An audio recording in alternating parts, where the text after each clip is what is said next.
دي بكام؟ دي 420. 420. طب يا عم انا معايا 100 جنيه حوشتها بقالي اسبوع قاعده احوش فيها، ينفع اخد الشنطه دي واديها لك؟ اصل انا كل اصحابي بيروحوا ومعاهم شنطه المدرسه وانا باخد الكتب على ايدي. منين؟ انا من عند النخل. اسمك ايه؟ اسمي ارتاج. ماشي يا ارتاج، عايزه دي ولا عايزه لون تاني؟ عايزه دي. تمام ماشي. شكرا يا عم. خديها واول ما يبقى معاكي فلوس يبقى تعالي.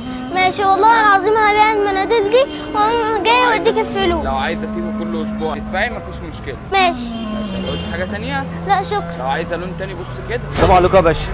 انا مش عارفه اقول لك ايه والله. بكام الشنطة أنا دي؟ هبيع المناديل وادي لك الفلوس. تمام ماشي. كام الشنطه ده شكرا يا يا باشا؟ عم. يلا. كام الشنطه دي؟ خد يا عم. دي عامله 450. اتفضل. تمام 450 يا باشا، ده بتديك 100 جنيه. ماشي يا غالي.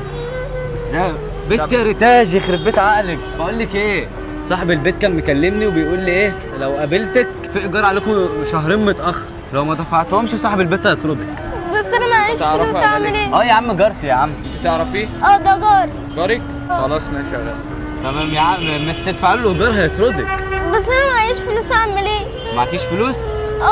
ما انت داخله صحيح تشتري ايش يعني، انت جايه طب ما توفر ال 100 جنيه اللي انت تديها دي وتدفعهم ايجار، اضطريت اسول بقى. ليه يا صاحبي ليه بتكلمها كده؟ طيب بالراحه. طيب يا عم الشغل ده يا عم. ماشي يا عم، انت مالك يا عم؟ سيب الشنطه كده هتروق يا عم. انا مش فاهم عيله انا. صغيره ما ينفعش تكلمها بالاسلوب ده، احترام ده طب يا عم، احترام. طب انت مش اعتبرها زي هتخليني اختك اشتري حاجه الصغيرة. يعني؟ اعتبرها زي اختك الصغيره. انت ما عندكش اخوات بنات؟ يلا بنت امشي يا بت. بس يلا يا عم بت امشي يا بت. يا عم تمدش ايدك عليها قلنا. يا عم ما تمدش ايدك عليها.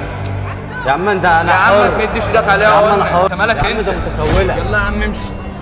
يلا بت امشي يا بت. يا عم يلا امشي. امشي يا عم يلا. ولما يبقى معايا فلوس كتير هبقى اديها لك والله العظيم. انا اسفه المره